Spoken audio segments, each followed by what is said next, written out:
Alabama, they got a great team. They're really, really hard preparation. Our coaching staff in preparation, we have more discussions and debates about if we do this, they'll do that, and if we cover it this way, then they'll do that. And that's what makes them so good offensively and such a dangerous team. We had an advantage on the inside, obviously, with Jalen Williams and Janai Broom, and we got that ball. We were able to handle any of their perimeter pressure and be able to get the ball in a certain situation where we could get it tight catches, and then they obviously just fouled us. It wasn't. We took advantage of that, and again, defensively, I thought the kids did a phenomenal job with a very, very difficult scout, and I thought our coaches did an outstanding job, in the preparation. I felt like going in, this game was clearly the biggest regular season game we've had this year, because if Alabama gets this one, they're 2 games up on us, and we're probably not in the championship race, and we'd like to still be in it. And so we put ourselves in a position where, at least we're still in it. Crowd was amazing. The environment was tremendous. ESPN goes to a lot of great buildings, a lot of sellout crowds. This place is different. Johnny? Hey, Coach, on a day he was honored for 1,000 career points. Jalen Williams has a career high 26. I mean, he only did it with 1 3. Can you just talk about how efficient he was all night? Well, he is,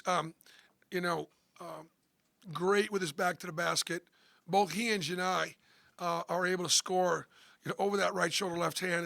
There's no special scouting report on it. They can. And I thought we ran good action to get them guys close touches. And they were both, able to score through contact. And Jalen they're both very unique, because we were able to switch and guard Alabama's guards with our bigs. And then our guards did a decent enough job of not getting overwhelmed by their athletes and when we switched out. So, I thought the fact that we only turned the ball over 5 times too and got the ball where we wanted to get it was really, really important. Ariel? Coach, the way that Trey was able to command the ball tonight and be a leader on the court, how have you seen his confidence grow over the past couple of games? He obviously, the road trip to Mississippi State and Alabama, Jalen didn't play very well. He recognizes that he's one of our best players and one of the better players in the league. And so if we're gonna win, he's got to be able to deliver. And I think he really has. He's kept his focus, and he's got such a great. Both Janai and Dylan, except both Janai and Jay Will, have got that inside-out dimension, offensively and defensively. They can guard inside, they can guard in the perimeter, they can score inside, they can score in the perimeter, and they're good passers. I did at the beginning of the year, I did talk about the fact that I thought we had pretty good front line. I want probably, if you look me up, would say I think we have one of the better front lines in our league. I think I said that. Didn't get a lot of talk about it. I think Jalen Williams and Janai Broom could get some discussions about front lines in the country right now. All right, Ferg and then Matt Cohen, and then we'll get to this side of the room. Bruce, what did you think the difference was for y'all defensively in this game compared to the first matchup y'all had, especially that first half y'all had in Tuscaloosa? Well, I mean, they made some really, really tough shots, and it was more than Sears. Griffin made 4. He made 4 again tonight. Plays well against us all the time,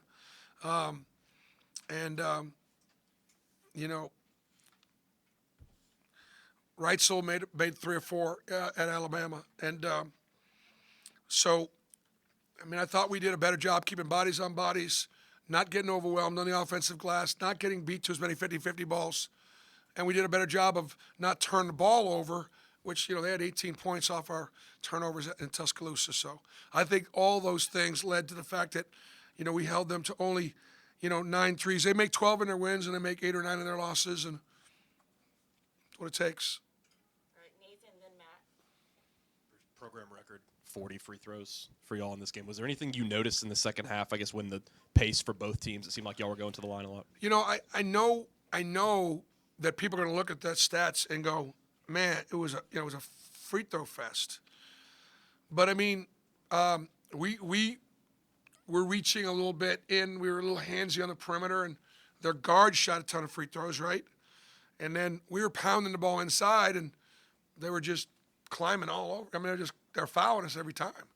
So I don't think the officials wanted to call it like that, but I think both teams had, played hard, played physically.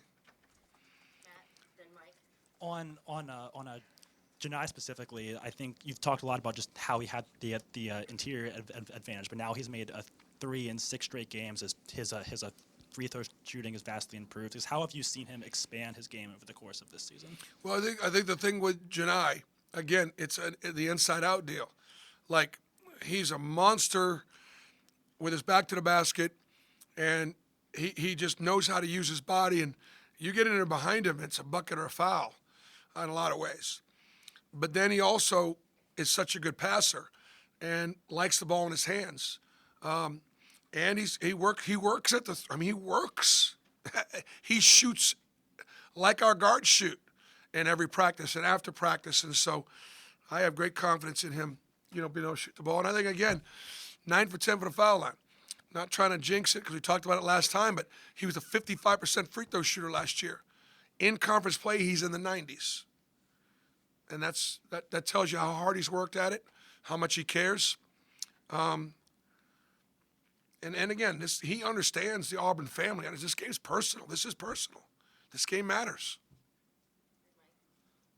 Coach, Nate Oates noted that in Coleman, you went in down 14 and you were able to fight back. They went down 14 and were unable to do that tonight. What things did you guys do to kind of hold them at bay from that inevitable run you probably knew they were going to make? I'm sure that's Coach Oates challenging his team. Look, they were down 16 at Georgia and came back and won it. We were down 9 at half to Ole Miss, so we were able to come back. Obviously, I think. Look, our ability to just sort of be able to switch out and having our bigs be able to guard in the perimeter and our guards be able to guard the inside is something that maybe bothers them. They still scored 81 points. So I think the fact that we just continue to guard them and hung in there on the offensive, with rebounding. Yeah, Bruce, did you anticipate Alabama going with a smaller lineup, and what was your reaction when you saw that at times? Did not anticipate Griffin starting at the 4, but I can understand why Coach would want to do that. Just take care of the ball on the road, right? And so, and then the only thing we could do then is just try to pound it inside. But I'm sure, again, on the road. And Rylan Griffin's always played well, and he played well against us tonight. Offensively, it makes them better. I mean, offensively, the more shooters and skilled players you got. And so it made Alabama a tougher cover when they went small, but they're not better defensively when they're small. Coach, I want to ask you a little more about the inside advantage that you mentioned. Apart from an edge in height or length, can you just speak to the advantage of bigger, heavier guys, stronger, more physical guys? Yeah, I mean, obviously, look, Alabama plays really physically, and they play really hard, and their front line is really athletic. Janai's got about 30 pounds maybe on him, 20. Jalen Williams probably had some on his matchups on the inside. And, Ira Bowman coaches our inside kids, and I thought Ira has done a great job with all of our inside guys, Chaney and Dillon and those guys, at being able to score through contact. The inside game is not a factor in the NBA anymore. It still is in college basketball. All right, 2 more, Jake, and then Ferg. Coach, back here, you've talked about if you want to win a championship, you got to win at home. You all stay perfect. Do you feel like you saw a little bit of that championship-type play from your guys tonight? Yeah, you have to win at home, and then you got to win some games in a row. You got to win every game in a row you're supposed to win, and you got to win a couple that you're not supposed to win. And so, we got 3 road league wins, right now at Vanderbilt, at Arkansas, and at Mississippi State. We got 2 league road losses at Mississippi State and Alabama. So we play better at home, but who doesn't? But we've also been able to go on the road and win. Now, Florida, they are huge. They have the number 2 offensive rebound efficiency team in the country. They got 3 great guards that can really score it. They play better at home. They've only lost once at home, and obviously we go in there with a big number on our head. Coach Todd Golden was one of my former assistants. Has done a fantastic job rebuilding that program. Bruce, I want to ask you about Chris. You know, he had that run there early in the second half. Didn't score, but he had a ton of hustle stats in this game. Just how much do you feel like that gave y'all a spark there? I think Chris Moore's play was huge. I mean, 4 offensive rebounds and steals, and our guys are so happy for him, right? You know, he plays with great effort, plays really unselfishly, great physicality, and it was wonderful to see our team really happy for Chris. It was fun to see Chris, and then we kept him out there too. I remember there was a time for Chad Baker to get a rotation. He said, "Nope, keep Chris in there." All right, thanks, Coach.